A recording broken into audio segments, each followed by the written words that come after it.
ஹிந்து மதத்தில் ஒரு பொண்ணை கட்டிக்கிட்டு ஒருத்தனுக்கு ஒருத்தி அப்படிங்கிற லெவலில் ஷாருக் கான் வாழ்ந்துக்கிட்டு இருக்குது.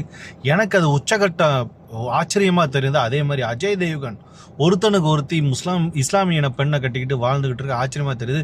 நிறைய பேர் சவுத் இந்தியாவில் பார்த்தீங்கன்னா 4-5 பேரை கட்டிக்கிட்டு இருக்காங்க, வடநாட்டிலையும் கட்டிக்கிட்டு இருக்காங்க. இவங்க ஒருத்தனுக்கு ஒருத்தி உச்சகட்ட நடிகருங்களா இவங்கெல்லாம் வாழ்ந்துக்கிட்டு இருக்காங்க.